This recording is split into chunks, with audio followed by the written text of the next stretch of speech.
एक अपना लिखने का शब्द होना चाहिए। उर्दू में बहुत सारे सफरनामे लिखे गए। यूसुफ कंबलपोश की जो किताब है वो पहला सफरनामा करार दिया गया है।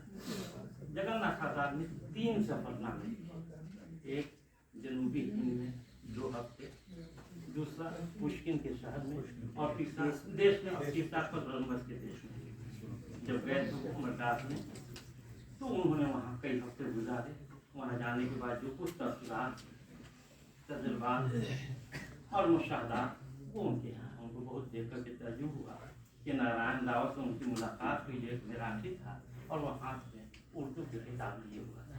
कहा कि यहाँ ऐसे ऐसे लोग आज भी उर्दू के शहनाई मौजूद हैं।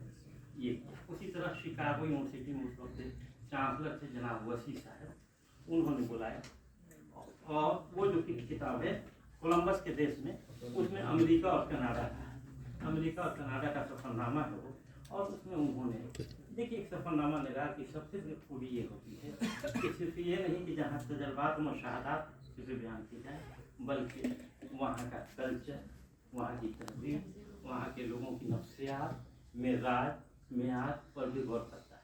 और इसमें जगन्नाथ आजाद महारत हासिल करते हैं।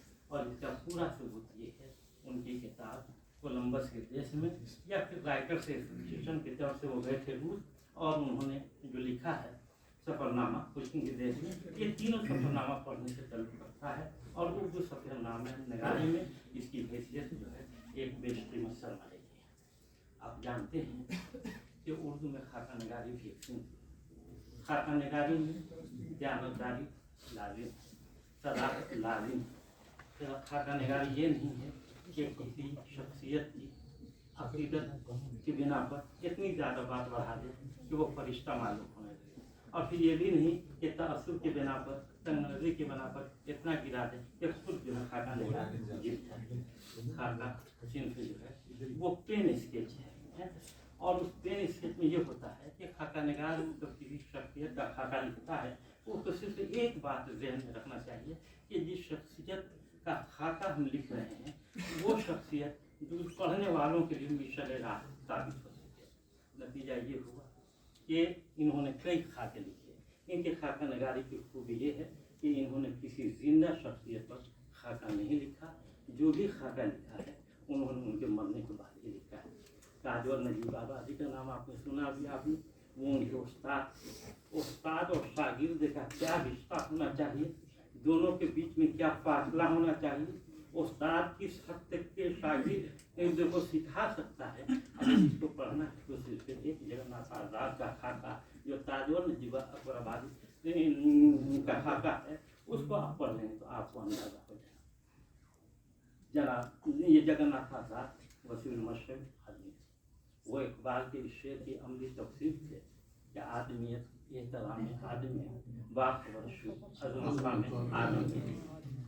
उन्होंने जो भी खाके लिखे हैं, चाहे वो शीश चंद्र का सदाकत बयानी का, ये देखिए कि जब वो अब्दुल कादिर सरवरी का खाका लिखते हैं तो उनसे 2 अल्फाज वो सीखे। इम्प्रेसमेंट का तर्जुमा उर्दू में क्या होता है, जाकर को अब्दुल कादिर सरवरी से पूछा, उन्होंने बताया कि इसका तर्जुमा उर्दू में उलझन हो सकता है। उसी तरह इरिगेशन के बारे में इन्होंने सोचा कि इरिगेशन कहते हैं वो आप बताया उन्होंने अब्दुल कादिर सरवरी ने कि नहीं, आप फारसी से इरिगेशन का जो है पूरा मगज नहीं हो सकता है। इरिगेशन के जो उर्दू में जो लफ्ज़ आएगा वो आप रेसानी आएगा। PhD हो गया। इस बात को पूरे तौर पर जगन्नाथ आजाद ने लिखा किया। जोश मलिहाबादी से उनके जो तल्लुकात रहे हैं वो ढके छुपे नहीं। जोश मलिहाबादी पर 3 मज़ामीन होंगे। इकबाल जितनी भी किताबें बताया, एक किताब आप जानते होंगे कि इकबाल ने ज़र्ब कलीम का नाम पहले चुना था कि इसका नाम हम रखेंगे निशान मंज़िल, लेकिन बाद में उन्होंने अपना ख्याल बदल करके उसका नाम ज़र्ब कलीम रखा। उस निशान मंज़िल को फिर इन्होंने अपने तनकीदी मज़ामीन का मजमुआ बनाया। तो कहने का मतलब ये है कि खाका नगार की हैसियत से या खाका की जो कसौटी है उस पर ये पूरे उतरते हैं। स्वान नगार की हैसियत से आप जानते हैं कि इन्होंने अपनी स्वाने में बताया कि इन्होंने, उसके अलावा जो दूसरी किताबें हैं और जो कंसवाने देख लीजिए, खाका देख लीजिए, सफरनामा निरारी देख लीजिए, ये देख मज़ामीन देख लें, आप तमाम का पढ़ने के बाद आपको अंदाज़ा होगा कि आज़ादी के बाद जिस इंतशार, हाँ मरसिया आप जानते हैं, गालिब का एक शेर है कि एक हंगाम में तो मौकूफ है घर की रौनक, नौ है गम सही नगमे शादी न सही। खुशी और गम दोनों इंसान के जज्बाती रुझान में, जब इंसान का कोई अजीज मरता है, इंतकाल करता है, तो उसके ऊपर अजीब कैफियत तारी होती है, और इसी कैफियत को बयान करने का नाम मरसिया।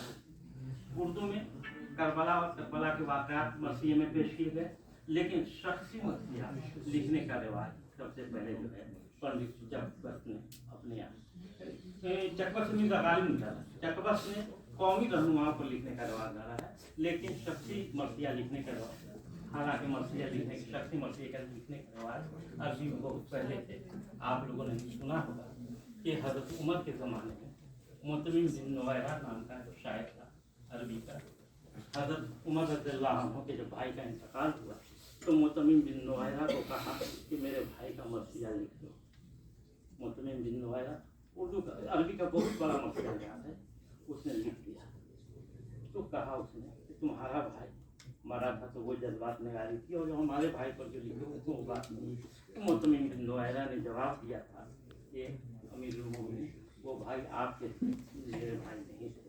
पता ये चला कि मरसिया के लिए जज्बात निगारी जरूरी है, जब तक कि जज्बात निगारी नहीं अपने एहसास पेश नहीं। उसके बाद आप देखेंगे कि मरसिया में जान फर्सी फारसी का बहुत बड़ा शायर था, उसने अपने बेटे का मरसिया लिखा है। फिर दौसी ने शाहनामा में रोस्तम की मौत पर उसकी माँ से मरसिया कहा है। इस तरह से फर्सी ने देखा होगा आपने कि महमूद गजनी का मरसिया लिखा है। जहाँ से जगन्नाथ आजाद का मामला है, उनका अगर आपको देखना है कि इतने बड़े शख्सी मरसिया निगार हैं, तो उनकी बीवी का नाम शकुंतला था। शकुंतला पर जो उनके दो मरसिए, एक का उन्वान शकुंतला है और दूसरे का उन्वान एक आरज़ू है। इसको पढ़ने के बाद अंदाज़ा होता है कि जज्बात निगारी जो है दरिया की रवानी की तरह आगे बढ़ती है। खुल चुकी गाड़ी और धर्मपुर आने को है, जहाँ से वो शुरू करते हैं, तो आपको अंदाज़ा होगा कि जगन्नाथ आजाद का ही कलेजा है कि इतना इलाज करने के बाद शिमला लेकर के गए अपनी बेगम को, शकुंतला को, और उसके बाद जब इंतकाल हुआ दो मस्जिदें उसमें उन्होंने लिखी। उसके अलावा उन्होंने कई अजीब शख्सियतों पर मरसिया लिखी। नेहरू पर उन्होंने मरसिया लिखी, अब्दुल कलाम आज़ाद पर उनका मरसिया है, अपने उस्ताद सूफी गुलाम तबस्सुम पर उनका मरसिया है, सालिक पर मरसिया, अब्दुल मजीद सालिक पर उनका मरसिया है।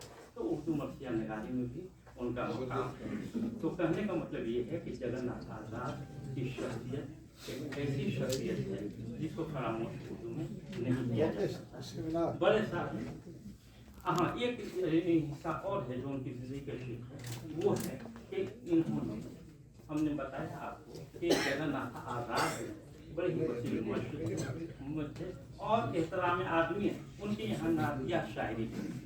नातिया शायरी में जगन्नाथ आज़ाद का बहुत बड़ा मकाम है। उन्होंने जो 3000 सफ़े पर मुश्तमिल मसनवी लिखी है, जिसका नाम है जमहूरनामा, उसका एक हिस्सा विलादत व शहादत है, जिसमें हुज़ूर अकरम सल्लल्लाहु अलैहि वसल्लम की सिफ़ात और कमालात को जिस तरह उजागर किया जाता है, उससे अंदाज़ा होता है कि आज़ाद को हुज़ूर अकरम सल्लल्लाहु अलैहि वसल्लम से किस कदर अक़ीदत और मोहब्बत थी। ये मरसिया, ये नात शायद ये तकरीबन 1955 वगैरह की बात है।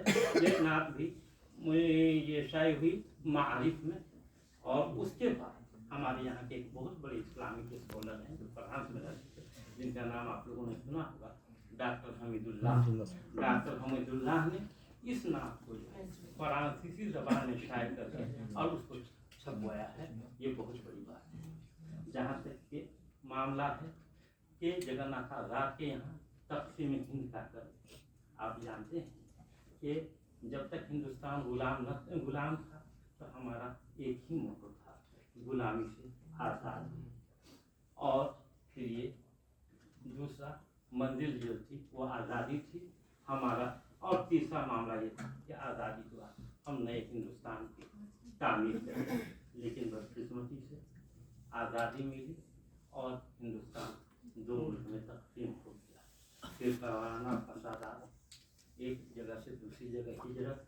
लूट मार खसोट का सिलसिला शुरू हो गया। सबसे ज़्यादा जो नुकसान हुआ वो पंजाब को हुआ। आप जगन्नाथ आजाद की शायरी को पढ़े, उसमें जो एक नज़्म है पंजाब, उसको पढ़ने के बाद अंदाज़ा होता है कि किस कर्ब से गुजरे हैं। 27-28 साल का नौजवान बेबसी के आलम में ईसा खेल म्यांवली से जो चलता है, किस हाल में वो देखना हो तो वतन में अजनबी जो उनका शेरी मजमुआ है, उसमें जो पहला शेर है वो मीर अनीस का है। वो क्या है, दुश्मन को भी अल्लाह छुड़ाए न वतन से, हाँ जाने वही बुलबुल जो निकल जाए चमन से। ये शेर लिखा है। उसके बाद जो उन्होंने लिखे हैं न, पढ़ने के बाद अंदाजा होता है कि ये शायरी नहीं है बल्कि ये तख्ते में हिंद के कर्ज का इंसाइक्लोपीडिया है। अगर किसी को जानना है कि तख्ते में हिंद में के बाद किस तरह से यहाँ के लोगों को वहाँ के लोगों को हुआ, ये जो गुजरना पड़ा, वो पूरा एक इंसाइक्लोपीडिया है, एक डॉक्यूमेंट्स है, वो आपको वतन में हुआ। यही वजह है कि उसी में एक नज़्म है। जब बाद में गए थे वो लाहौर और कहा था कि मैं अपने घर में आया हूँ, जरा देखने के बाद पढ़ने वालों का दिल जो है वो काम में जाता है। उसके बाद यही कि सिर्फ अपना रोना रोया है उन्होंने। तहकीम हिंद के बाद, हिजरत के बाद यहाँ से मुसलमान जा रहे। इसका आवाज़ तो मौलाना आज़ाद ने भी जामा मस्जिद से लगाई थी, लेकिन जगन्नाथ आज़ाद जैसा सेकुलर जहन का था, उन्होंने एक नज़्म पढ़ी है, जैसे लगता है कि सूर्य इस्लाम फिर फूंक रहे हैं भारत के मुसलमानों को। एक नज़्म है भारत के मुसलमान। मैं मुबारकबाद देता हूँ जनाब प्रोफेसर रियाज साहब को, मेरा टाइम खत्म हो गया जितना उन्होंने टाइम दिया था, कि एक ऐसी अजीम शख्स जाहिर के वक्त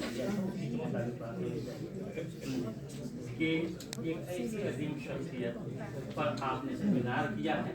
अब ज़रूरत इस बात की है कि हमारे फनकार, हमारे नक्कार, हमारे रिसर्च स्कॉलर उनकी जगन्नाथ आज़ाद के लिए सबसे बड़ी खराज तहसीन ये होगी कि हम शायरी को पढ़ें, उनके अफकार नज़रियात को जानें, अखबारियात के हवाले से उनकी कई किताबें हैं उनको पढ़ें और देखें कि नामुतायद हालात में किस तरह से इंसान जो है नबर्द आज़मा होता है, बरसर पैकार होता है। इतना संजीदा मतीन फनकार ने किस तरह हालात का मुकाबला किया है। ये मेरी खुशकिस्मती है कि जगन्नाथ आज़ाद साहब से मेरे तकरीबन 20 साल तक के मरासिम रहे हैं।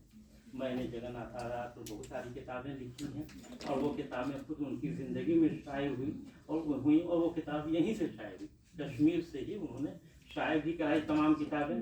तो मुझे खुशी है, मुझे फ़ख्र है कि जगन्नाथ आज़ाद से कुछ सीखने का मौका मिला है। और सबसे ज़्यादा खुशी हो रही है कि आज उनकी दोस्तरान नए कसर हमारे सामने तशरीफ़ फरमा है और जाहिर है कि उनकी तालीम तरबियत कैसी हुई आप अंदाज़ा लगा सकते हैं। फिर मैं एक बार जनाब रियाज साहब, आप तमाम हज़रात का शुक्रिया अदा करता हूँ कि आपने बड़ी जमाई से मेरी बात सुनी। शुक्रिया।